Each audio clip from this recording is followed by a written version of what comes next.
Dr. Janaki Raman, Head Technical from Obo Betterman India Private Limited. Today's topic of lecture is critical safety aspects in design of lightning protection system. We all know that lightning strikes and hazards posed by it. A single lightning spark can release millions of voltage and can release billions of wattage.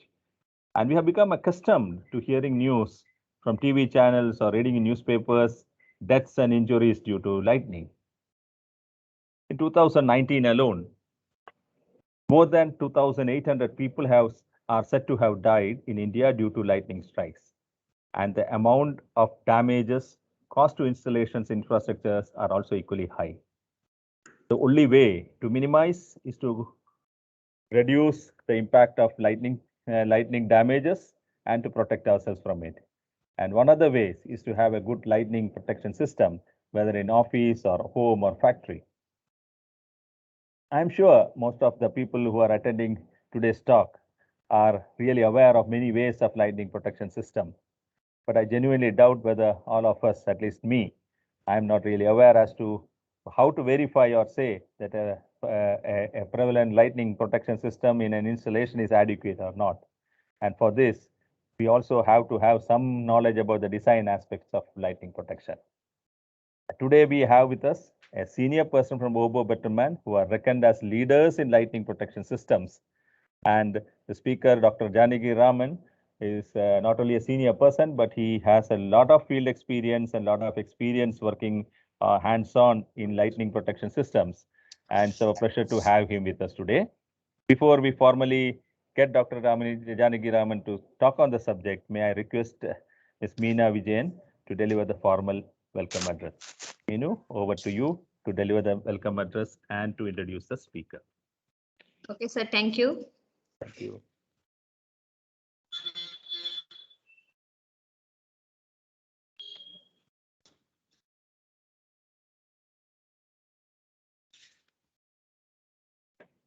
Good evening to all. I am pleased to welcome you to the webinar on critical safety aspects in design of lightning protection system. As you know, this is the 17th technical talk organized by the HSE Forum Kerala. This forum is comprising of around 200 industrial professionals and students and has been very active and enthusiastically supporting the National Safety Council Kerala chapter in conducting awareness programs and technical knowledge transfer among HSE professionals in the state. Today's already our convener described about various lightning accidents or lightning factors recently happened in our India. Now I am not taking much time. I will introduce our speaker of today's speaker, Dr. K. Janaki Raman. He is presently heading as the head technical transient lightning protection system with the Obo Betterman India. He has obtained his BE in electronics and communication engineering from Anna University and further to his master's degree and followed by doctorate. Then he's worked in the field of lightning protection and earthing for more than 12 years and presented lectures and conducted site surveys in various divisions of Indian Railways, telecom, oil and gas, wind and solar industry by extending technical support in implementation of lightning surge protection earthing in accordance with the various IS and IES standards. He is a member of Bureau of Indian Standards and in the committee of National Building Code 2016, and he is also a member of ETD 44 and a working group on standard IS 60204 of safety of machineries, and he has a valid suggestion. His valid suggestions were also implemented in Indian Railways in the past 13 years. He offered more than hundreds of technical presentation on lightning protection earthing to RDSO, MES, ISRO, and many PSU organizations and many educational institutions. He has written many articles, including electrical magazine, including in the electrical magazines like IEEMA, EPR, Electrical India, etc., and offered more than 1,000 technical presentations on lightning protection and surge protection and earthing to various industries in India and on board and abroad. Now I welcome our Dr. Janaki Raman to take the further proceedings of this talk. I welcome, sir. Thank you, ma'am. Thank you so much. Again, am I audible? Just wanted to check it once. Yes, sir. Yes, sir. Yeah. Okay. Thank you. Very happy that at last the system got set, and thank you very much for the introduction. I know it is very difficult to sit a post-lunch session, which is really challenging. But I will try to make it more interactive or probably more informative, so that you don't have any hurdle over this. So taking on to the presentation directly, let me present my screen with you. Okay, sir. Is the screen visible? Yes, sir. The slides are transiting, right? Yes, yes, yes. Okay, thank you. So my introduction is already given, so I don't want to take time on this. I'll skip it. So and now, as Sir was mentioning at the beginning about the lightning accidents, lightning incidents, what information do we have when we say that we want to protect ourselves against lightning? What kind of information does a client or a person who's going to go for a lightning protection system has? If you see, we have data, statistical data from meteorological departments, which says the number of thunderstorm per square kilometer per year in each and every location. Now, for us to do any planning, for us to do any kind of assessment, we need to have some basic information that at least gives you an idea of where do we stand with respect to the risk of lightning. So these information will give you an idea that how lightning prone is an area that is to be protected. Now, for example, a plant wants to provide a lightning protection for a particular building.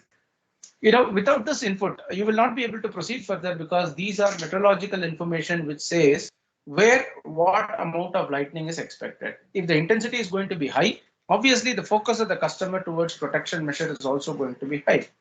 It doesn't mean that this is the only factor. Rather, it means that this is one of the important factor with which you will be able to take up the design aspect or your lightning protection risk assessment aspect towards it. Right. So several statistics are there.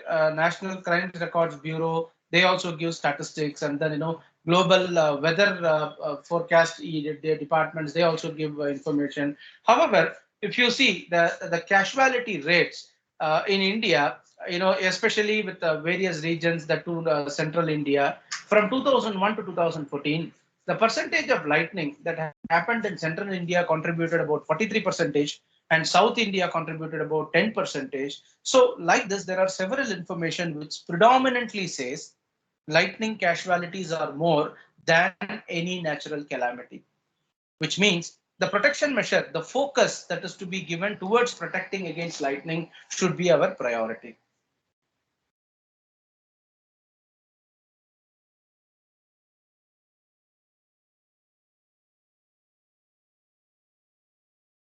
I think did we lose our voice here?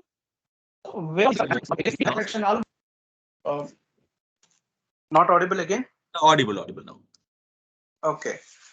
Now, what happens is, if you refer National Building Code 2016, Volume 2, Part 8, almost all buildings fall under the category of protection.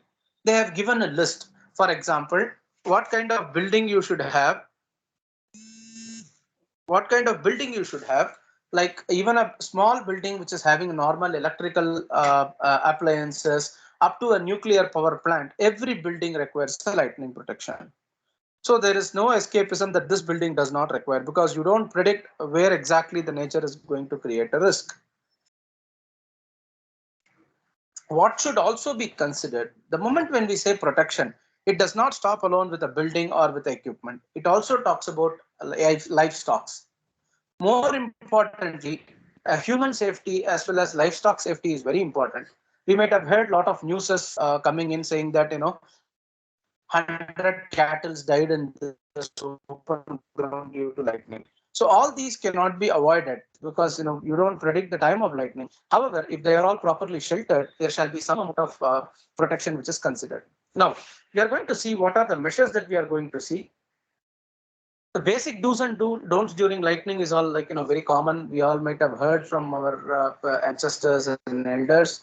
Like, you should not be exposed. That's the main important factor that you have to see. Moment when you hear there is going to be a lightning, at least you see the clouds and understand there is going to be a lightning.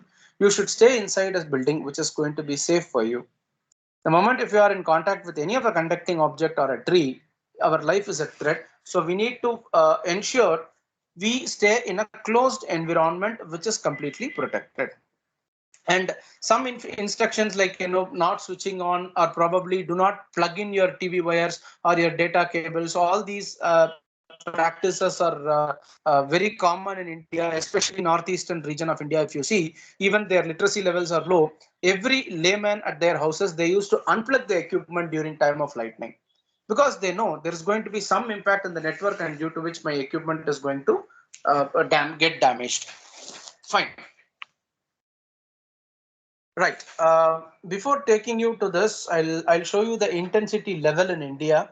This is an old map which was presented by Climatic Resilient Operations Group, where the dark yellow colors, red color, and orange color areas are more vulnerable to lightning, and the green areas are less vulnerable to lightning. With this, what we infer is India is a region where lightning occurrence is always higher. And this, remember, this is 2002 data. By 2022, 20 years have passed, and absolutely these ratings are going to increase because the calamity levels are increasing and not decreasing day by day. Right.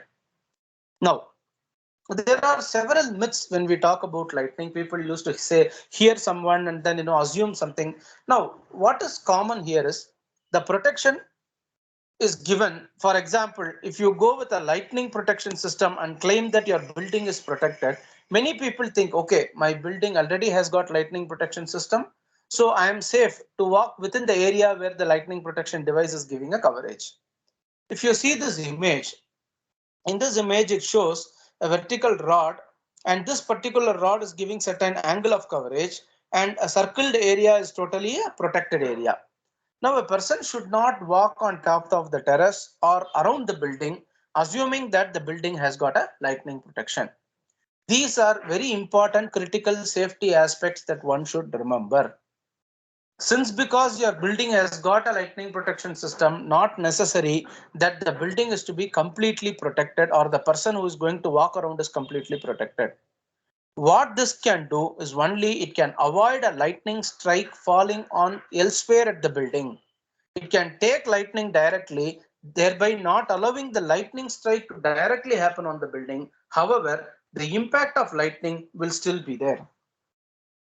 Now, what if this is the condition that we are talking about? Remember, a person is thinking he has got a lightning protection and he is free to move anywhere in the peripheral area of the coverage. The lightning may not fall on his head directly, but the impact of lightning, like touch potential and step potential, will increase at that place. So he need not have to be a culprit of a direct strike. However, the touch potential or step potential within that area can kill him. So this is the reason a person is supposed to stay safe indoor. That is very, very important. Especially safety officers who are attending this seminar, I would request you, what is more important in protection of a human life against lightning is more than having a lightning protection system in place, and awareness is very important. If I installed a lightning protection system, our foremost duty is to have some kind of a signage board outside the building in local languages, whatever is understandable by the population, and saying that during time of lightning, stay indoor. This is something similar to what you have in the transformer. Right, you have a skeleton image and say that danger, people will never go there. So a similar kind of awareness is required. Tomorrow, in case of any lightning that happened and a casualty that happens in that place, the management cannot be responsible because they have already given that awareness. It is only the people who have to take care of themselves. Is that clear? Just cross check whether my voice is audible and am I going fast? No, Yes, sir. you can. Okay, Continue. okay, perfect. Now, specific area with respect to Kerala, there are a lot of places in Kerala which are surrounded by a lot of trees, right? And this is a blessing but at time of lightning, the chance of lightning hitting these trees are more, more than what is expected also sometimes. So in such cases, how do we manage the situation? It is not only a lightning protection which is required there, because the lightning protection can take the strike there. However, what will happen if a lightning hits a tree, which is unavoidable because the height of the tree is still more than the building and they grow year on year. So in such condition, what is more important and critical is more than lightning protection system. You will have to ensure that you have a proper lightning terminal, down conductors, earthing, and also a ring conductor around the building to ensure the externally generated ground potential rise or electromagnetic interference getting dissipated at that ring conductor, so that the impact of lightning striking elsewhere will also be reduced in the building. Right. I'll take you through a couple of case studies to make you understand the weightage of why lightning protection is more critical. This is case study number 1, where you can see a building completely collapsed. This has happened in a place in southern part of Tamil Nadu, where lightning struck the sheet. Normally, since before I visited this site, I have not seen this kind of a collateral damage which is caused because of lightning. I am in this field for more than 17 years now. Before visiting the site, I did not encounter any such kind of collateral damage. There are accidents, yes. The corners of the building might have got damaged. There are situations where the sheets got punctured and then a big hole will be created. But in this case, is very unique. This case study will explain you the need of equipotential bonding. Now, what is equipotential bonding? Equalizing the potential differences is called equipotentialization. And the entire process of having a lightning protection system in place is nothing other than you are doing an equipotential bonding there. Here, your air termination, down conductor, and earthing will all be properly connected to ensure you maintain an equipotentialization. If at all you have any natural components like sheets and steel columns, all of them have to be properly connected so that the current travels through that without creating any fire or spark over and then gets dissipated to the ground. Now, in this case, there was a lightning strike just a meter behind this window, and it was witnessed by the security guard at night by around 1 o'clock or so. The moment lightning struck, it punctured the sheet. But it did something beyond that also. What it did is the spark over, the flash that happened between the sheet and the beam column, because it was not properly connected, because they have not gone for a lightning protection system professionally. They thought, okay, it is a sheet metal and I am having a sheet column, so both the material are connected together. There shall not be any problem. This must be their observation, or probably they might have left it. But the lightning struck, and because of the puncturing, there was a flashover which happened, and that flashover got captured in the cable which is running on the cable trace. The insulation of the cable got fire. The complete insulation inside the factory got fire within an hour's time. And remember, the occupant inside is actually a pillow manufacturing company. They have stacked the material in a vertical manner, and the topmost point became an easy catchment for the fire, and complete factory got burnt because of it. So a small lightning strike and a mistake of not equipotentially bonding created a complete collapse of a factory. So this very clearly explains you the need for equipotentialization. All right. The second case study. Many of us, when we go practically in industry, are quite confused, thinking that if at all there is a problem or a failure because of lightning, where to prioritize. Many people say you go for a lightning protection, that is enough. Many people say you go only for SPD, that is enough. So what should be prioritized? On what basis it should be prioritized? Another case study which is quite interesting. This happened in a place called Madurai in Tamil Nadu, where lightning struck a building. On the left hand side, what you see is a building where lightning struck. On the right hand side is the photos of inside the building where there was a fire. Now this came in the newspaper. Unfortunately, in India, that too news media, any accident that happens because of electrical, they know only one term, which is called a short circuit. Similarly, somebody has given a report. What they have given is lightning struck the building. The lightning current traveled inside the reinforcement rod, and because of which the equipments have failed. So this is for your observation. Do you find any deviation from that thought? Is it right or is it wrong?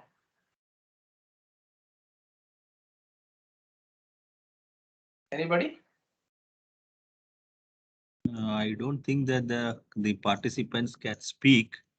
Okay, fine. Sorry then. Okay. Now, what happened is we observed the moment when we had this picture, we observed that the switchboards which have got fire is not near a column. You know, for the column to have this, you know, there should be some sort of reinforcement rod which should pass through a column. Then only there is a possibility of this wiring get fired. So we went to the site. When we went, we were shocked to see the entire electrical points got fire. And not only in that apartment, every apartment in that building have got some kind of electrical issue, some kind of fire or spark or flash that has happened. Then on the bottom right image, when we observed, this is a photo of the building. So lightning struck this building with no doubt, but there was also a high tension line which is going near the building, below which there is a low tension line without sufficient separation distances. So lightning struck the building, and there was also a strike which has happened to this high tension wire, which created electromagnetic interference through the LT which is entering inside. Only when this kind of surges enter through a low voltage line, there is going to be a problem in the complete distribution network. So it was not a direct strike of lightning that created this problem, but it was a surge which traveled through the power line, which has created trouble in all the electrical network. Now, without this idea, if the person is going to prioritize for a protection, what he would have gone for? He would have gone for an external lightning protection for the building, thinking that, okay, if I provide an external lightning protection, my building will not get a lightning. If my building do not get a lightning, there will not be failure in the equipment. This must be his assumption. But here, after a detailed analysis, we could understand that there should be a possibility because of surges which entered inside the distribution line. So the priority here is more than lightning protection, a surge protection device in the panel. So this is how you have to logically take a decision making when it comes to electrical failures. And remember, for any electrical failure, there should be a proper root cause analysis to it. Right. So what makes us clear out of this 20 minutes of talk is something. You have 3 measures to protect. Measure 1, if you want to protect a human life, only awareness can help. Maybe training to the team on what to do and what not to do during lightning, or having signage boards at the right places can help. Secondly, if your intention is to protect the building, there should be a proper lightning protection system design in place. And this system design should be as per IS IEC 62305 or as per the National Building Code 2016 guideline. If it is as per design of any of the standard or the code, then the lightning protection system is supposed to be foolproof. Thirdly, damage to electrical and electronic equipment. If your intention is to protect an electrical and electronic equipment, both awareness or external lightning protection may not help you. What will help you is providing surge protection devices at appropriate locations. Now, remember, even if you provide an external lightning protection system, the failure rates will still increase because you are inviting a lightning, dissipating it to the ground, and allowing the current to have 50% share again to the body of the panel through which the surge will enter. So if your intent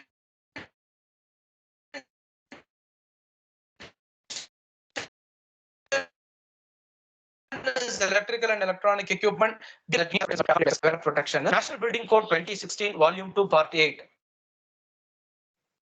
As I told you at the beginning, what are all the buildings that should consider lightning protection?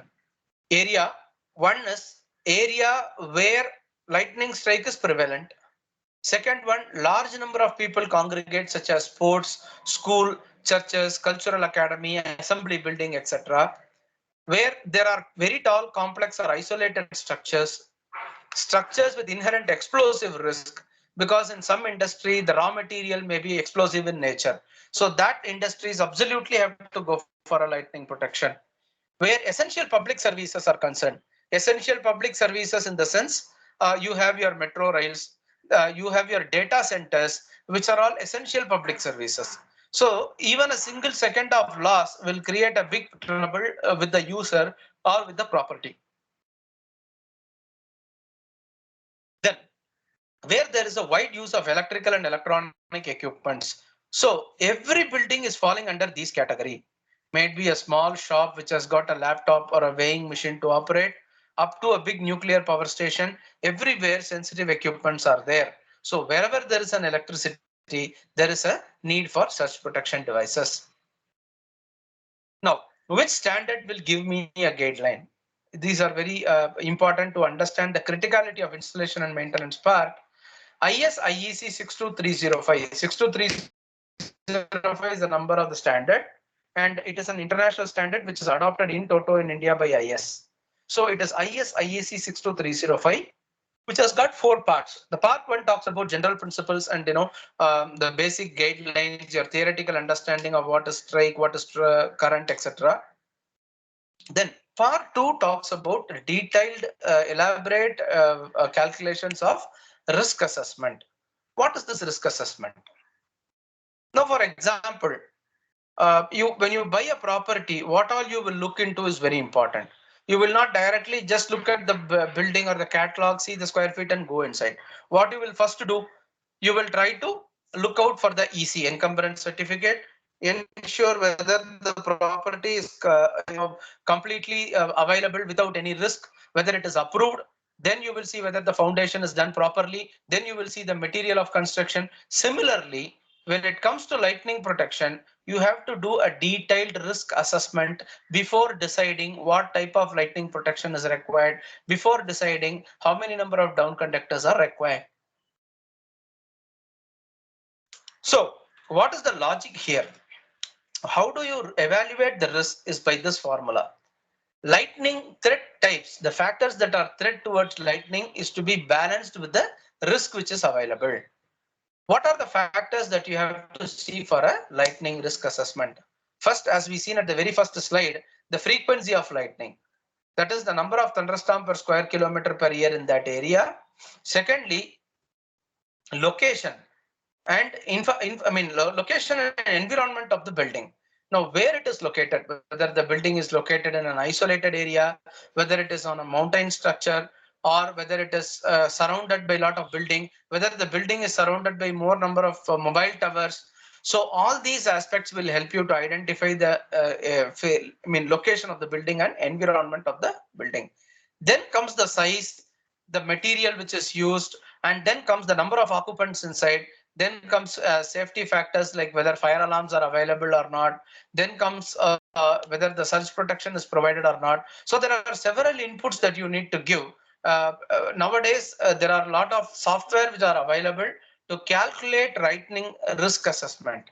So earlier you have to go through only the standards. Every formula is to be worked out, implemented. But now the softwares will give you a clear-cut output saying that what type of lightning protection is required where and at what levels. So determining on the level, then your design of lightning protection can be fruitful. Part 3. Part 3 of 62305 is one which talks clearly about planning, erection, testing and maintenance of lightning protection system for building without any height limit. So it can be for any height of building. Only thing is the criticality that matters. Taking of protective measures against injury to people through contact and step voltage is also covered in this part. Part 4 very elaborately talks about the need for surge protection device and what type of surge protection device to be given is clearly elaborated in 62305 part 4.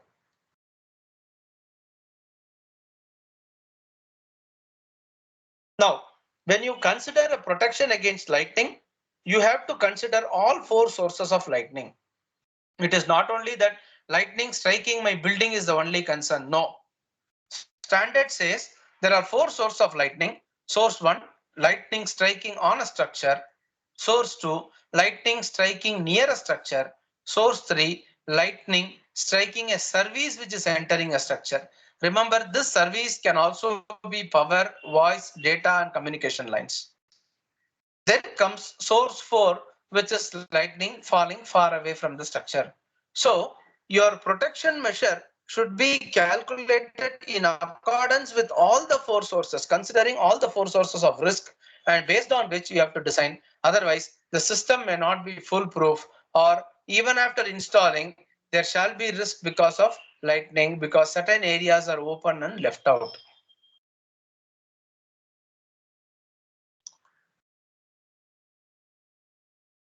In a nutshell, the purpose of lightning protection as per 62305 is only basic three functional elements: air termination, down conductor, and earthing.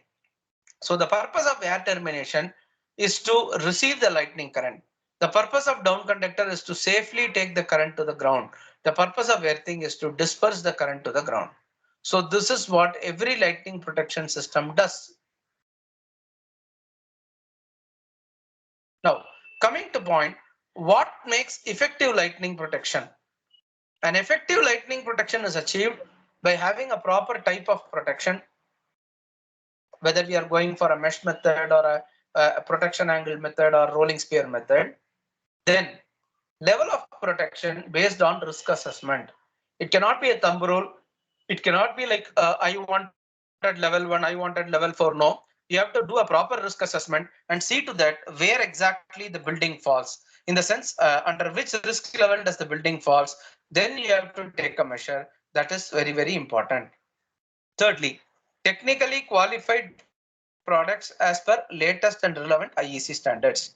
Why this point is insisted is because many places the quality is compromised since the client might have negotiated, or for any other reasons this might have happened.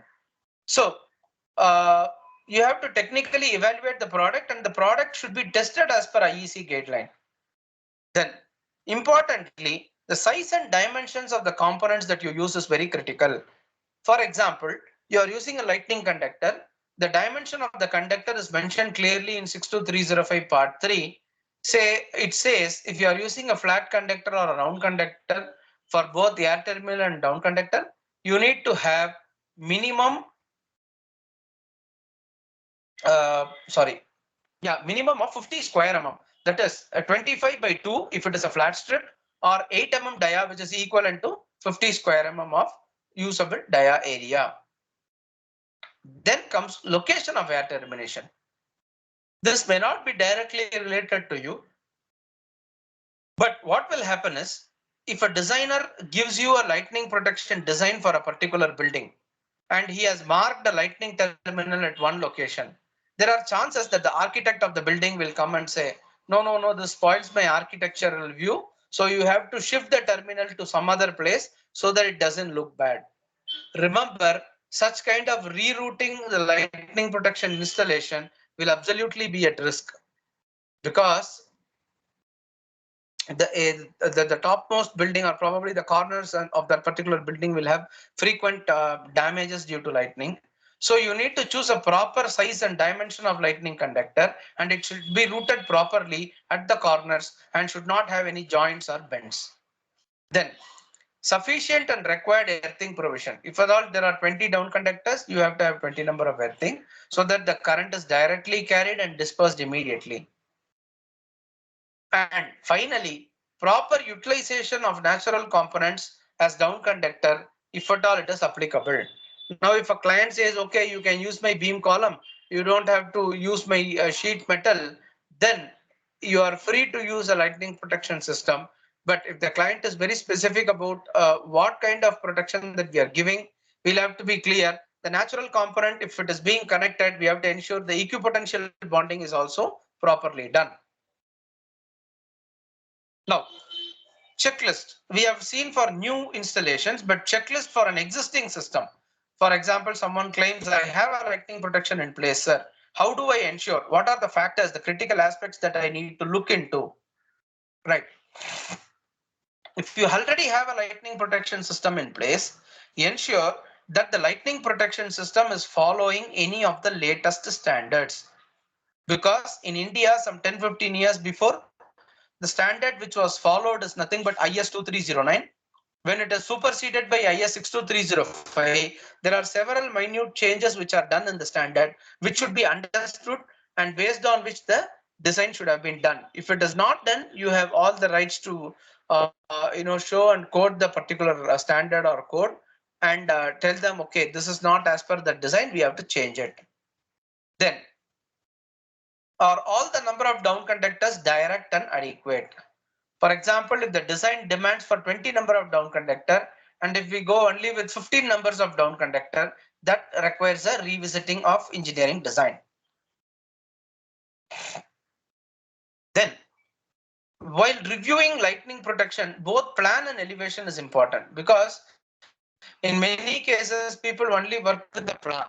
The moment you get the elevation only, you will come to know where all the conductors are to be routed, and how safe they can be routed without getting corroded. So all these aspects are very important again.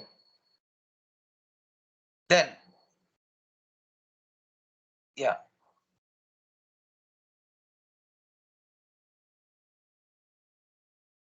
Yeah, here comes. Now, the next point is you have protected yourself against a complete external lightning system. Yes, agreed. Then you need to ensure whether the equipments have got required surge protection devices in place or not. Then earthing. If the earthing values are acceptable, whether the earthing is in a usable condition, whether the earthing system is interconnected with all other earthing. So all these factors you have to also check. In case of special areas like storage tanks, which has got explosives or something, this 62305 is a standard which is applicable only for buildings. But if you have an area which has got some special to storage tanks or explosive in nature, you can refer, OSID 180 or NFPA 780 standards, which has got additional input. But they also will recommend you to a conventional type of lightning protection only. However, you can have an input from your team, like where all there are chances of risk which is available in the premises, and then the design consideration can be done accordingly.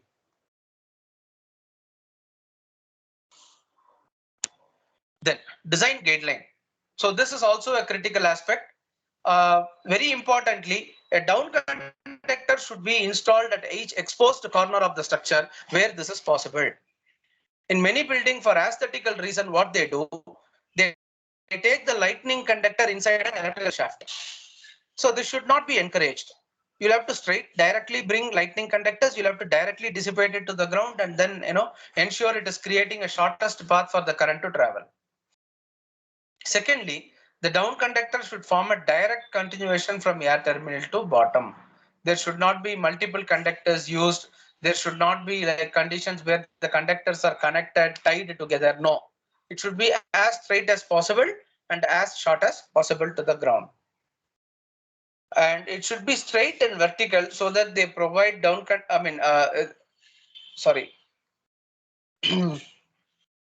yeah, usage of multiple connection with different materials shall not be permitted. For example, when a job is executed with the contractor may have copper cable for 80 meters and some aluminum cable might be available with him for another 20 meters. So this kind of mix matching should not be done, because two dissimilar materials, if you connect together, there is a chance of risk of corrosion. So obviously the conductor starts getting corroded. And if at all you have a worst situation where you need to connect, then please go with a bimetallic clamp. Then insufficient conductor dimension, which we have already seen as per 62305 part 3 table number 5. The dimension of conductor is very clearly given. Only thing for us is to just follow.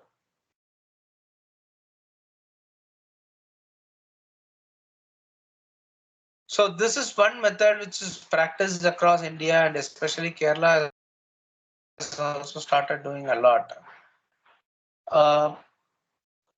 Okay. Now, before I get into structural lightning protection system, a structural lightning protection system is something where you utilize the natural component of the building, which means the reinforced concrete level area, and take provisions from that particular bottom till the terrace.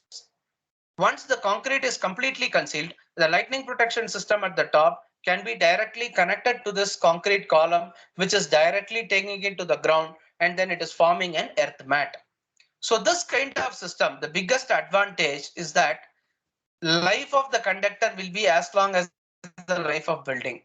because nobody will have a guts to touch the column. So the column will be effectively used, and this can help you in adding thousands and thousands of rebar to share the current, so that the impact that is going to the equipment will also be reduced.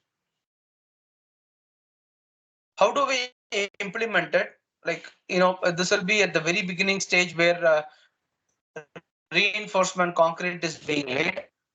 Inside that, we will run a conductor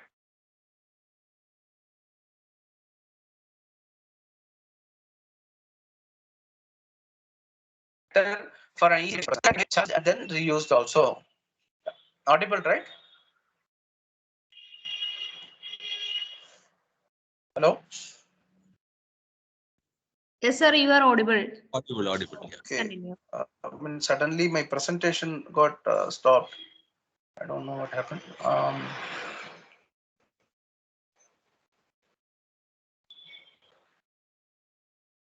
Yeah.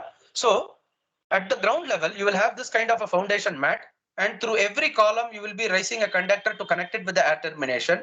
And with this system, you don't require a separate earth pit outside, because every of your structure is connected with the ground mat, which is at the natural earthing at the bottommost layer of the building. And this resistance will be still more better than having external earth pits outside. So body of the panels can directly be connected to the provisions that is done during the time of installation. When we route it through the column, in every room, wherever there are machineries going to come or server room going to come, you can introduce an earth fixing point. And through this point, you can tap a connection to your panel body. Rest everything is interconnected in the ground only.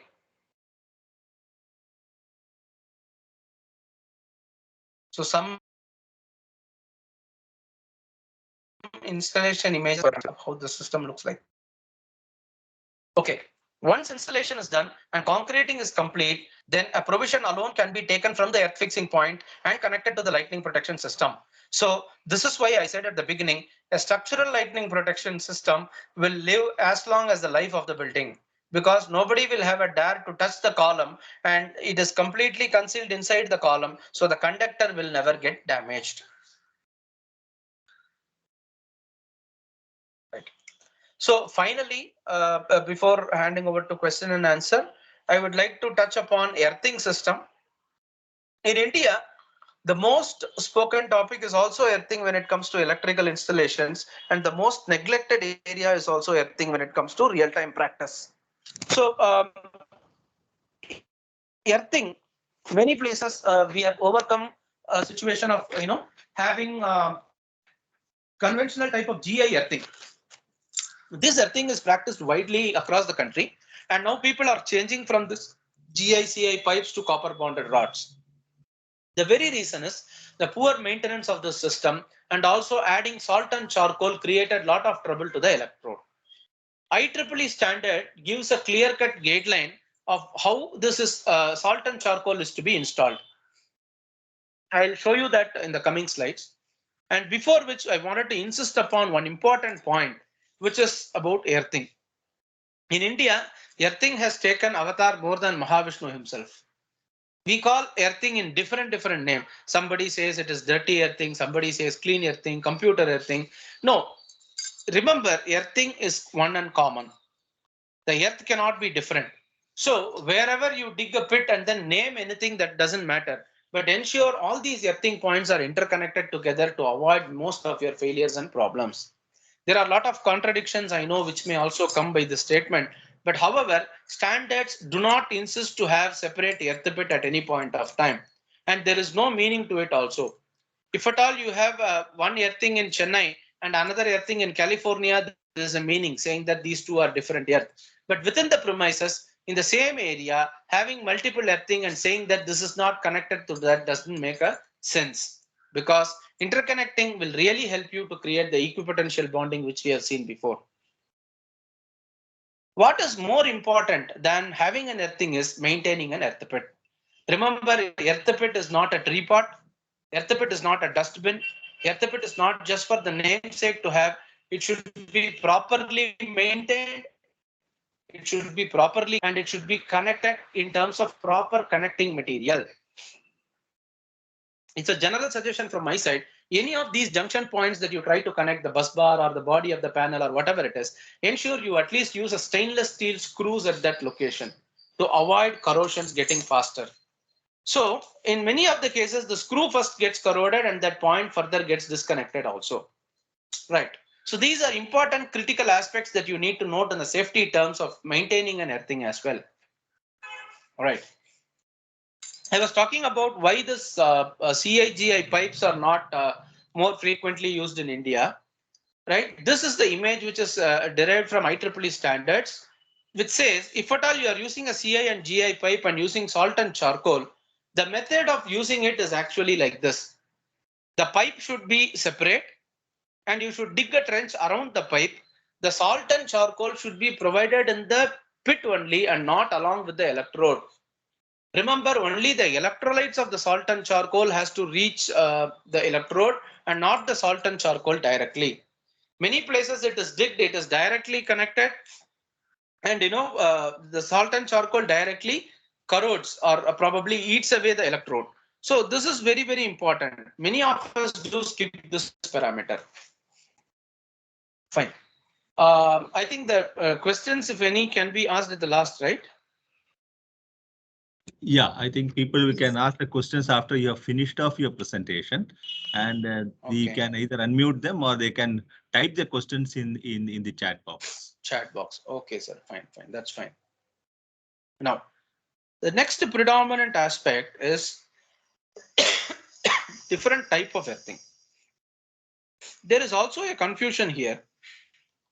The moment when we say earthing, people get confused. They think, okay, if they are not getting a resistance value, people used to ask, sir, will I try that multiple electrode? Can I try plate earthing? Can I try mesh? Remember, these are not your alternative options. Earthing system, each type of these earthing systems can be used, but these are for different application. Now, if your intention is to have a reduced resistance, you have to go deeper and deeper with a single deep earth electrode, which will maintain a better resistivity at the bottommost level. Only your resistance is obtained only because of the resistivity. The more and more deep you go, you will attain the lowest resistivity with which you will get a better resistance. Now, in locations where going deep driving with earth electrode is not possible, the soil is not so cooperative, then a multiple electrode can be practiced. Even in that condition where we are not even able to dig up to 1 meter, we only have a space of less than 1 meter, then at least a plate can be installed. And substation like areas, resistance alone is not an important factor. In substations, what is more important is step and touch potential under control and ground potential rise under control. So in such condition, people will use an earth mat. If you see substation grounding, it will be entirely different. There will be vertical rods. There will also be horizontal mats which are done and connected with the vertical rod. The purpose of vertical rod in that location is to bring down the resistance, and the purpose of the mat which is expanded horizontally is to bring down step and touch potential. Clear? So that is where the a different type of earthing is being used. So do not try to change an earth pit just because you don't get a resistance value. Right. Design consideration. What are the important factors that you need to consider for earthing? Is first the purpose of system, which means for what application you are going to use this earthing, whether it is going to be for a testing laboratory or it is for an office area or a temporary earthing. So you need to know that. Then you should know design life of a system, how many years this should come, because if if it is a corrosive area or it is in a seashore, obviously you have to consider an earthing system which is better in terms of withstanding that corrosion resistance. Then soil resistivity. Remember, earth rod, the manufacturers, whenever they say our earth rod will give you 1 ohms resistance, please do not blindly believe. Right? You have to ensure what resistivity is there, and resistance is a derived output of the resistivity. So you have to do a soil resistivity and do a proper design of earthing system to ensure that you get the desired resistance value. Corrosive nature of soil is to be understood, because this corrosive nature of soil will only help you, in selecting the material that you wanted. If it is more corrosive soil, obviously you have to go for materials like stainless steel or a copper. If it is lesser corrosive, you can go for copper bonded rods also. And in designing, you'll have to consider shape and available area, because with the AutoCAD layout, when you try designing an earthing, it may not be so effective because there are practical challenges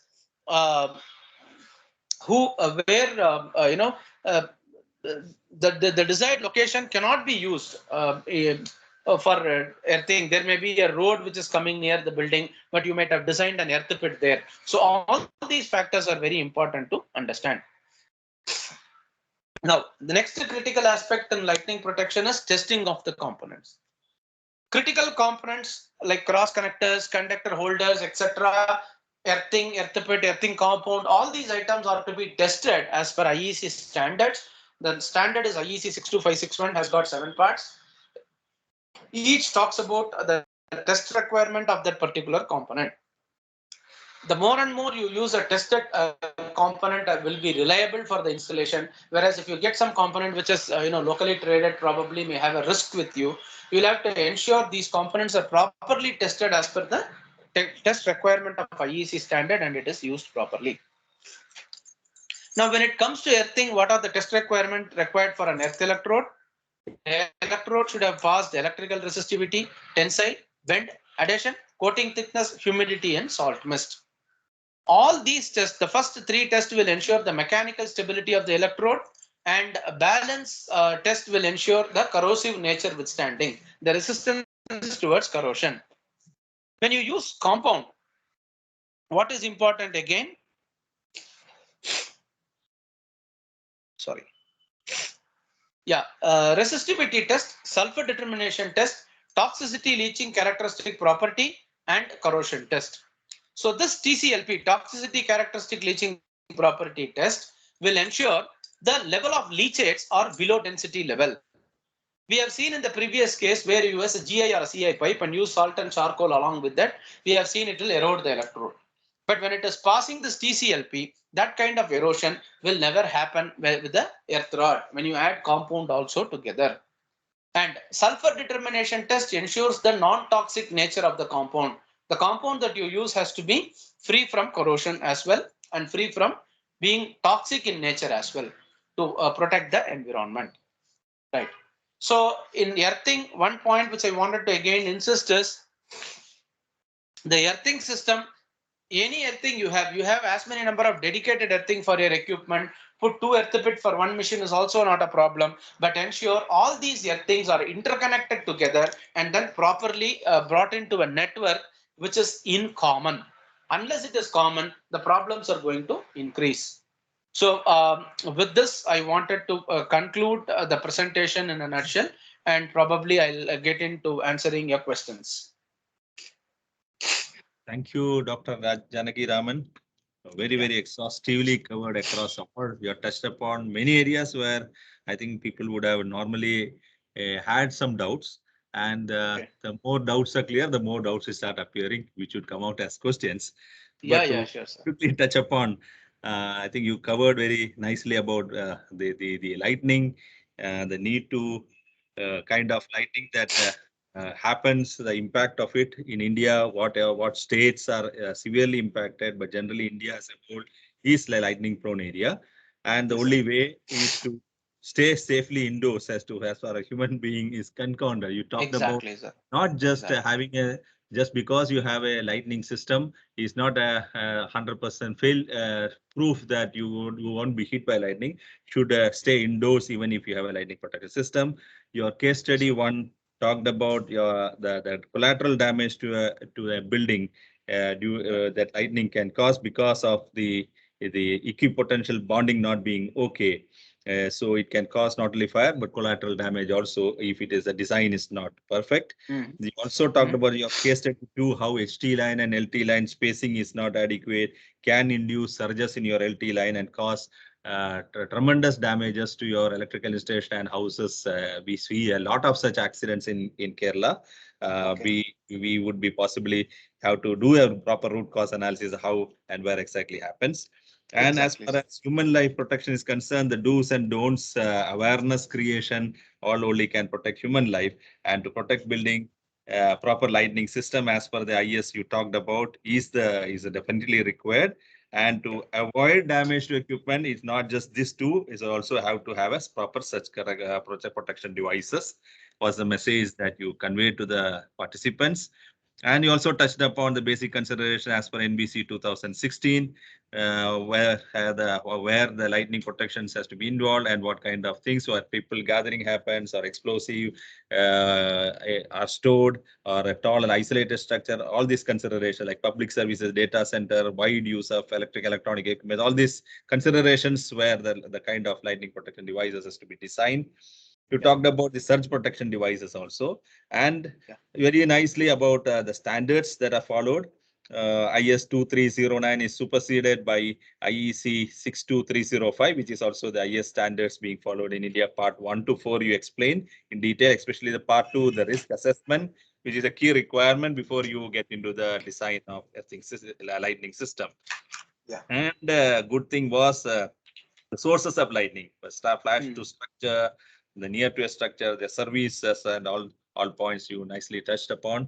And then you graduated to the earth pits, need for earth pits, and the need for having a proper earth pits. One of the biggest message was that most of the earth pits, you don't have to keep different earth pits for different things. Have one common interconnected earth pit with a common networking system is more than sufficient. And no standard, no IS standard or IEC standard talks about having different earthing for different systems like electronics system having separate earthing system.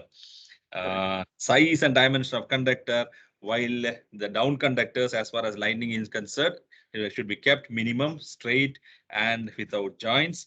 And the checklist for existing protection system, what is to be done. I was talking in my opening remark about how to verify that. I think the checklist provides a nice way to check whether the existing systems are adequate or not. So thank you, Dr. Janaki Raman. Thank you very much, and also very And nice. I never expected this 1 hour of presentation can be so nicely given without a point being left in 5 minutes. Yes. So, that was a nice summary. Very nice. Very nice. So thank you. And also, it was nice to, I think first time I'm hearing the differentiation between when to select your cast iron plating, or when to go for matte earthing, or when to go for a downpipe earthing. And the soil resistivity requirement shaping up, not just go by the suppliers sweet talk about the resistance values going down because of using his material. So I think very nicely covered, Dr. Rajanavan. And let's just check out what people have to ask. Let me go through the chat box. I think Minu, if somebody can raise the hands, Minu, you can unmute them. Mr. James Kuti Thomas is a retired electrical inspector and very knowledgeable person who in lightning itself. He has asked a question. Consider a house having 3 floors surrounded by trees. I think, sir, I can also read the question. So instead, I can save time. So I will read it, understand it, and answer. So answering to James, sir, considering a house having 3 floors surrounded by trees, its roof is having truss work fully covering the building. Will this truss work be enough as a full air terminal? So what he is asking is, there is a truss work being done. Will that truss be considered as an air terminal, or do we have to have additional measure? Now, standard, if you refer 62305, there is a clear-cut tabulation which is given, which says a utilization of natural component, a air terminal can directly be used, a sheet can directly be used as a air terminal under 2 conditions. 1, if the client says puncturing is permitted because of lightning, then the thickness of air terminal can be 0.4 mm. The sheet is only 0.4 mm and the client says, okay, let lightning hit. If it punctures also, no problem for me. Then you don't need a air terminal. Second condition, if the client says if lightning hits, puncturing is not permitted, then the thickness of that material as a trough should be minimum 4 mm. In India, we don't have any sheets which is more than 0.47 mm. So the second point is ruled out. So for any condition, you need a air terminal. Only thing what you can look upon considering natural component is the down conductors do not have such specification. When it comes to down conductor, you can use the side sheets directly, whatever the thickness it may be. But for air terminal, if puncturing is permitted, then 0.4 mm, 0.45 mm. If puncturing is not permitted, then direct 4 mm is required. Otherwise, for every case, air terminal is required. Right. Hope I Thank have you. answered that question. Yeah. And Mr. Rajesh, some of the OEM of equipment like compressor PLC are asking for separate instrument earthing. How do we convince them this is not correct? When we select instrumentation for lightning prone area, are there any additional specification to be considered? Now, you make his life difficult. You ask him to convince you rather than you convincing them. Because all these people will say, if you connect, I will not give you warranty or AMC. So they have to substantiate because they wanted to have two different earth pit. Let them substantiate from which standard they have this reference. See, for example, many PLC manufacturers, international players, their international catalog will say you connect it, and their Indian catalog version will say do not connect the earth pits together. So you can ask them to substantiate. There are no need, there is no standard which says there should be separate earth pit. Nowhere it is written. Logically also the ground is a conductor, not an insulator. So it can be connected to have the current shared in almost all the points. Instead of one sensitive equipment getting affected frequently, we are enabling the current to travel to every equipment and then, allow the current travel to every equipment, but not to one particular equipment failing very frequently. That is the intention behind. So we don't have to convince, they have to convince you, sir. And Mr. Sujit, in IS 3043, there is an image of pipe earthing showing installation of salt, charcoal, etc. How can this be justified based on IEEE as you mentioned? Could you please share more light on this? Right. 3043, it is showing, yes, I don't deny. It is not like this should not be done. But what I have highlighted and shown you is something which is a good practice. Rather, if you add salt and charcoal together, and if it has got a leachate capability, absolutely it will eat away the electrode over a period of time. The only point is nobody is going to dig out and see very frequently. But if you still wanted to use the compound along with the electrode, no problem. You can use, but do all the 4 testing which I have shown: toxicity, leaching property, sulfur determination, resistivity, corrosion at dry and wet condition. If your salt and charcoal mixture is passing all the 4, you can still directly add it along with the pipe. But we can always take good practices and suggested better recommendations from various standards.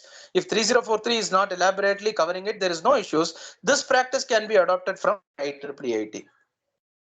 And Mr. Rajan, when the lightning earth pit gets connected to system earthing, isn't there a chance of reflected surge spoiling the sensitive electronics in the power system? Yes, there are chances of lightning current getting spread to every earthing point. But if you don't interconnect, I'll tell you, you will not be able to predict how much amount of current enters into which earth pit. The only logic is whichever earth pit is having least resistance is the culprit there. Now for your sensitive equipment, you will always have least resistance, say less than 1 ohm or 0.5 ohm, and every time the current will go and then damage that earthing equipment only. Instead, if you interconnect all, theoretically the currents get shared, and obviously every equipment will get equal share of current and not the sensitive equipment alone. Appreciations, anyways, I will skip. A lot of appreciation. Yeah. And Mr. Manoj, can you share how much distance away from the building the lightning earth pit is to be provided? Can it be provided near to the normal earth pit? Yeah, to the earth pit it can be provided nearby. Normally, this is actually 2 questions. What Mr. Manoj wants to ask is, 1, distance between the building and the earth pit, and second one, distance between the earth pit and earth pit. So distance between the building and earth pit, a minimum of 1 meter distance is required, sir. Secondly, between the earth pit and earth pit, IEEE 142 gives you a guideline that the distance between both the earth pit should be twice the length of the electrode. Which means if you are using 3 meter electrode in both the earth pit, the distance should be 6 meters apart. Because there will be a sphere of influence which is generated in the earth pit, and that will take away the effectiveness of the other earth pit. So it is always recommended to have twice the length of the electrode, sir. Yeah, I think with this, the questions are over. Yeah, thank you very much for your Yes, sir. patient answering, as well as a lot of appreciation. I think quite admirably done in a very short period of time. Pleasure is mine, sir.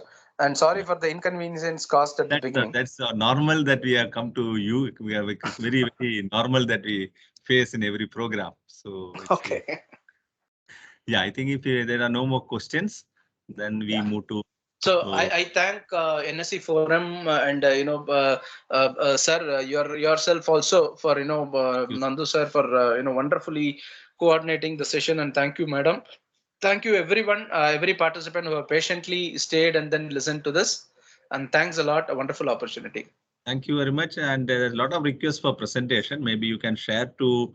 Yeah, Mr. Rahul, I'll share through Mr. Rahul. Distribute it. Yeah. Rahul. Thanks. And Minu, can we go for the formal vote of thanks? Yes, sir. I will invite Nandakumar sir for doing the. Okay. Thanks. Okay, thank you. Thank you very much, first of all, for it was a very, very informative presentation. Given the time shortage and the coverage was very wide and extensively and common man's language, I'm sure not only the electrical engineers, but also the non-electrical engineers would have found it very useful in understanding the protection systems and how to go about it. So once again, thanking Dr. Janaki Raman and also Mr. Rahul for coordinating the program with our NSC team members.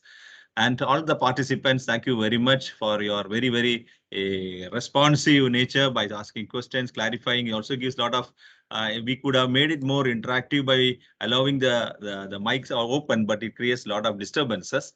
That's why we have muted all the participants, but the questions that are asked clearly indicates that we have followed exclusively what was being spoken about. So thank you all participants for your active involvement in this conduct of the program, which gives us the confidence to take it to the next month's program. So thank you all. Thank you very much. And let's get going. Keep our installations and people safe by learnings that we have got today from Dr. Janaki Raman. Thank you. Thank you all. Thank you, sir. Thank you very much. Thank you, sir. Thank you very much, sir. Thank you.